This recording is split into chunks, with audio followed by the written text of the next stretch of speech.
السلام عليكم ورحمة الله وبركاته. الحمد لله رب العالمين والعاقبة للمتقين والصلاة والسلام على نبي المرسلين وعلى آله الطيبين وأصحابه الطاهرين وكلهم أجمعين، أما بعد، فأعوذ بالله من الشيطان الرجيم. بسم الله الرحمن الرحيم.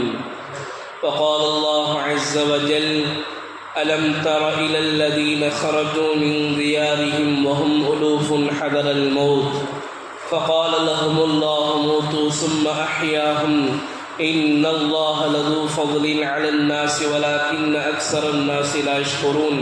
وقال عيدا فأماته الله 100 عام ثم بعثه. وقال رسول الله صلى الله عليه وسلم: كن في الدنيا كأنك غريب أو عابر السبيل. وقال ابن عمر رضي الله تعالى عنهما يقول: إذا أمسيت فلا تنظر الصباح وإذا أصبحت فلا تنظر المساء وخذ من صحتك لمرضاتك ومن حياتك لموتك. رواه புகாரி. கண்ணியத்திற்கும் மிகுந்த மரியாதைக்கும் உரித்தான அல்லாஹுவின் நல்லடியார்களே, அல்லாஹுவின் மாபெரும் கிருபையினால் இன்றோடு நாம் 2 தராவி தொழுகையை முடித்து குர்ஆனின் 3 ஜுஸுக்களை முடிவடைந்த நிலையில் ஒரு நோன்பை வைத்த நிலையில் நாம் இருக்கிறோம். அல்ஹம்துலில்லாஹ். நம்முடைய இந்த 3 அமல்களையும் அல்லாஹ் தஆலா கபூலாக்குவானாக. ஆமீன். கண்ணியத்திற்கும் மிகுந்த மரியாதைக்கும் உரித்தான அல்லாஹுவின் நல்லடியார்களே, இன்றைக்கு ஓதப்பட்ட ஒரு வசனத்திலே அல்லாஹ் ஜல்லஷானஹு தஆலா முன்னாடி வாழ்ந்த சமுதாயத்தின் அவர்களுக்கு மத்தியில் நிகழ்ந்த ஒரு சம்பவத்தை பற்றி சொல்கிறான். அதாவது இஸ்ரவேலர்கள் என்று சொல்லப்படக்கூடிய அந்த மக்களில் ஒரு கூட்டத்தார்கள் வாழ்ந்து கொண்டிருந்தார்கள். வாழ்ந்து கொண்டிருக்கிற பொழுது அவர்களுடைய அந்த காலத்திலே, அந்த நேரத்திலே காலரா போன்ற, அதாவது இன்றைக்கு நாம் சொல்வோமேயானால் கொரோனா போன்ற ஒரு ஆட்கொல்லி நோய் ஒன்று பரவ ஆரம்பித்தது. பரவ ஆரம்பிக்கிற பொழுது ஏறத்தாழ 4000 மக்கள் நாம் இந்த ஊரிலேயே இருப்போமேயானால் இறந்து விடுவோமோ என்பதாக பயந்து கொண்டு, மரணத்தை பயந்தவர்களாக அந்த ஊரை விட்டும் விரண்டோடி வேறு ஊரிலே, வேறொரு பள்ளத்தாக்கிலே அவர்கள் குடியிருந்தார்கள். அல்லாஹ் ஜல்லஷானஹு தஆலா, நீங்கள் மௌத்தையா பயந்து விட்டு உங்களுடைய ஊரை விட்டும் காலி செய்கிறீர்கள் என்பதாக சொல்லி 2 வானவர்களை அல்லாஹ் தஆலா அனுப்புகிறான். அதிலே ஒரு வானவர் மேட்டுப்பகுதியிலேயும் இன்னொரு வானவர் அடிப்பகுதியிலேயும் நின்று கொண்டு ஒரு ஓசை எழுப்புகிறார்கள். அந்த ஓசையை கேட்ட அந்த மக்கள் அனைவர்களும் மௌத்தாகி போனார்கள். அல்லாஹ் ஜல்லஷானஹு தஆலா அதை பற்றி தான் குர்ஆனில் சொல்லுவான்.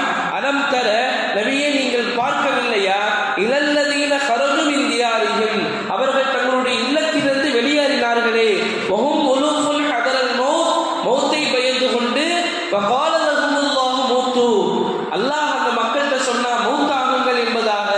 சும்ம அஹ்யாஹும், பிறகு அவர்கள் உயிர்ப்பிக்கப்பட்டார்கள். அவர்கள் எப்படி உயிர்ப்பிக்கப்பட்டார்கள்? அந்த காலத்தில் வாழ்ந்த ஒரு இறை தூதர் ஏறத்தாழ கிமு 573 அந்த காலத்திலே இருக்கிற அந்த நபி ஹஸ்கீல் அலைஹிஸ்ஸலாத்து வஸ்ஸலாம் என்று சொல்லப்படக்கூடிய இந்த நபி அந்த ஊரின் பக்கமாக, அந்த பள்ளத்தாக்கின் பக்கமாக வருகிற பொழுது உக்கி போன இந்த எலும்புகளை பார்த்து அந்த நபி அல்லாஹ்விடத்திலே துஆ செய்தார்கள். யா அல்லாஹ், மரணித்த இந்த மக்களை நீ மீண்டும் உயிர்ப்பிப்பாயாக என்பதாக துஆ செய்கிற பொழுது ஹஸ்கீல் அலைஹிஸ்ஸலாத்து வஸ்ஸலாம் அவருடைய துஆவை ஏற்ற இறைவன் இப்படி சொல்கிறான் அந்த நபியை பார்த்து: நபியே, நான் சொல்லக்கூடிய வார்த்தை நீங்கள் சொல்லுங்கள், அவர்கள் உயிர் பெற்று உங்களுக்கு முன்னால் எழுந்து நிற்பார்கள் என்பதாக அல்லாஹ் ஜல்லஷானஹு தஆலா முதலாவதாக சொல்லுவான். பிரிந்து போன எலும்புகளே, உக்கி போன எலும்புகளே, சொல்லுங்கள் என்பதாக அல்லாஹ் சொல்லுவான். அதே போன்று அந்த நபி சொல்லுவார்கள், முக்கி போன எலும்புகள் எல்லாம் அப்படி ஒன்றோடு ஒன்றாக தன்னுடைய உடல் உறுப்புகளோடு சேர்ந்து கொள்ளும். இப்பொழுது எலும்பு கூடு மட்டும் இருக்கிறது. இப்ப அல்லாஹ் சொல்லுகிறான், நபியை நீங்கள் சொல்லுங்கள், சதைகள் ஒன்று சேரட்டும், நரம்புகள் ஒன்று சேரட்டும், தோள்கள் ஒன்று சேரட்டும் என்பதாக சொல்லுங்கள் என்பதாக கட்டளையிடுகிற பொழுது அவை அனைத்தும் ஒன்று சேர்ந்தது. மீண்டும் அல்லாஹ் சொல்லுவான், நபியை நீங்கள் இப்படி சொல்லுங்கள், அதாவது எந்தெந்த உடலில் எந்தெந்த உயிர்கள் இருந்தனவோ அவை அனைத்தும் அந்தந்த உடல்களுக்குள் சென்று விடுங்கள் என்பதாக நீங்கள் கட்டளையிடுங்கள், நீங்கள் சொல்லுங்கள் என்பதாக அல்லாஹ் சொல்லுவான். அதே போல ஹஸ்கீல் அலைஹிஸ்ஸலாத்து வஸ்ஸலாம் அவர்கள் சொல்லுவார்கள், யார் யாருடைய உடம்பில் எந்தெந்த உயிர்கள் ரூஹுகள் இருந்ததோ அவை அனைத்தும் அந்த உடலுக்குள் சென்று விட்டது. இப்ப அத்துணை நபர்களும் எழுந்திருந்தார்கள். எழுந்ததோடு மட்டுமல்லாமல் அல்லாஹ்வை புகழ்ந்தார்கள், அல்லாஹ்வுக்கு நன்றி செலுத்தினார்கள். காரணம் என்னவென்று சொன்னால், இந்த சம்பவங்களை அல்லாஹ் குர்ஆனில் ஏன் சொல்கிறான் தெரியுமா? நாங்கள் மௌத்தை பயப்படக்கூடாது, மௌத்தை நாங்கள் பயப்படக்கூடாது, எந்நேரமும் மௌத்துக்குண்டான ஒரு சிந்தனையோடு நாங்கள் இருக்க வேண்டும். அதைத்தான் நபி ஸல்லல்லாஹு அலைஹி வஸல்லம் சொல்லுவார்கள். இப்னு அப்பாஸ் ரலியல்லாஹு இப்னு உமர் ரலியல்லாஹு தஆலா அவர்கள் அறிவிப்பு செய்வார்கள், குல் ஃபி துன்யா கஅன்னக கரீபுன் அவ் ஆபி சபீல். நீங்கள் உலகத்தில் வாழ்கிற பொழுது ஏன் மரணத்தினுடைய பயம் வருகிறது தெரியுமா? இந்த உலகத்தை விட்டு நாம் சென்று விடுவோமோ, நாம் கட்டி வைத்திருக்க மாட மாளிகையினுடைய தங்காமல் போய் விடுவோமோ, மனைவி மக்களோடு வாழாமல் போய் விடுவோமோ, எங்கே நம்முடைய வாழ்க்கை பறிபோகுமோ என்பதாக பயந்துதான் அவர்கள் அந்த நோய் பரவக்கூடிய தன்னுடைய ஊர்களில் இருந்து அவர்கள் வெளியேறினார்கள். ஆனால் நபி ஸல்லல்லாஹு அலைஹி வஸல்லம் என்ன சொல்கிறார்கள் தெரியுமா? நாங்கள் விளங்க வேண்டும், குல் ஃபி துன்யா கஅன்னக கரீபுன். இந்த உலகத்தில் நீ வாழுகிற பொழுது எப்படி வாழ வேண்டும் தெரியுமா? இந்த உலகத்திலேயே நான் நீண்ட நாட்களாக வாழப்போகிறேன் என்பதாக நாங்கள் நினைத்து கொண்டு வாழக்கூடாது. நபி சொல்வார்கள், உலகத்தில் வாழுகிற பொழுது நீ ஒரு வழிப்போக்கனை கொண்டு வாழு. ஏன்? வழிப்போக்கனுக்கு ஒரு வீடு இருக்காது. அவன் எங்கே வீடு கட்டுவதற்காக வேண்டி எல்லா விதமான பொருட்களையும் செல்வங்களையும் அவன் சேர்க்க மாட்டான். அவன் என்ன செய்வான்? போய்கொண்டே இருப்பான். கிடைக்கிறத சாப்பிடுவான், கிடைச்ச இடத்துல தூங்குவான், கிடைச்சதை குடித்துக் கொள்ளுவான், கிடைச்சதை சாப்பிட்டுக் கொள்ளுவான். அவனுக்கு என்று என்ன இருக்காது? ஒரு வீடு இருக்காது, ஒரு இடம் இருக்காது. ஹஜ்ரத் இப்னு உமர் ரலியல்லாஹு தஆலா அவர்கள் சொல்லுவார்கள், இதா அம்சைத்த ஃபலா தந்துரு சபாஹ.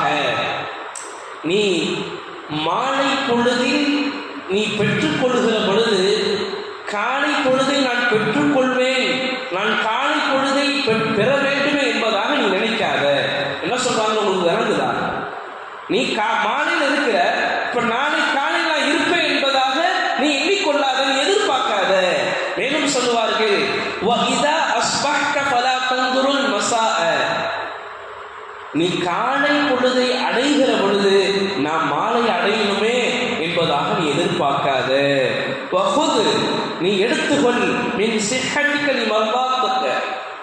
உன்னுடைய நீ நோயாகுவதற்கு முன்பதாக உன்னுடைய உடல் ஆஃபியத் இருக்குது இல்லையா, உடல் நலம் இருக்குது இல்லையா, அதை நீ பயன்படுத்திக் கொள். வமின் ஹயாத்திக நீ மௌத்திக்க. உன்னுடைய மௌத்து வருவதற்கு முன்பதாக உன்னுடைய உடலை, உன்னுடைய வாழ்க்கையை மறுமைக்குண்டான வேலையில் நீ செலவழித்து அதை நீ பாதுகாத்துக் கொள். வெறுமனே விட்டு விடாதே, நாளை பார்த்து கொள்ளலாம். அந்த ஹதீஸுக்கு இன்னொரு அர்த்தம் என்ன தெரியுமா? நாளைக்கு பார்த்துக்கலாங்க. இன்னைக்கு அப்படித்தானே இருக்கிறோம். நாளைக்கு பார்த்துக்கலாங்க. தாடி எப்போ பாய் வைப்பீங்க? நாளைக்கு பார்த்துக்கலாங்க. எப்போ பாய் தொழுகுவீங்க? அடுத்த மாசத்துல ஆரம்பிச்சிருவோமே, அடுத்த ரமலான்ல இருந்து. ஆனா அடுத்த ரமலான் அவர் இருக்க மாட்டார். அடுத்த ரமலான் சொல்லுவாரு, ஆனா அடுத்த ரமலான் அவர் இருக்க மாட்டார். எனவே காலை பொழுதை அடைகிற பொழுது நான் நாளைக்கு இருப்பனா இருக்க மாட்டேனா, எனவே என்னுடைய இந்த இபாதத்துகள் இது கடைசியானது, எனக்கு இந்த ரமலான் இது எனக்கு கடைசியானது, எனக்கு இந்த தொழுகை இது கடைசியானது, எனக்கு இந்த பயான் இது கடைசியானது. எனவே நம்முடைய வாழ்க்கையில் எல்லா அமல்களும் இது கடைசி என்பதாக நாம் எண்ணிக்கொண்டு தொழுவோமையானால், நாம் எண்ணிக்கொண்டு வாழ்வோமையானால் நாங்கள் அமல்களில் முன்னிலையில் இருக்கக்கூடியவர்களாக இருப்போம். எங்களுடைய வாழ்க்கையை நாங்கள் மறுமைக்குண்டான சேமிப்பாக ஆக்கிக் கொள்வோம். இல்லை என்று சொன்னால் இந்த உலகத்தினுடைய வாழ்க்கை இருக்கிறது, நம்மை மமதையில், நம்மை மறக்கடித்து விட்டு, நம்மை கஃலத்திலே, அதாவது மௌத்து வந்ததுக்கு பின்னாடி தான் அந்த சிந்தனையே வரும். ஆஹா, நான் இவ்வளவு காசுகள் சேர்த்து வைத்தேனே, இவ்வளவு பேர் புகழை சேர்த்து வைத்தேனே, நான் ஒரு 2 ரக்காயத்தினுடைய நன்மை சேர்த்து வைக்கிறேன் நாம் கவலைப்படுவோம். அல்லாஹ் ஜல்ல ஷானஹு தஆலா மௌத்திற்கு முன்னால் அதற்குண்டான தயாரிப்புகளை செய்யக்கூடிய பாக்கியத்தை நம் அனைவர்களுக்கும் தந்தல் புரிவானாக. எனவே இந்த ரமதானை மௌத்திற்கு பிறகுண்டான வாழ்க்கைக்கு தயாரிப்பு செய்யக்கூடிய, அதை பயன்படுத்தக்கூடிய ஒரு ரமதானாக அல்லாஹ்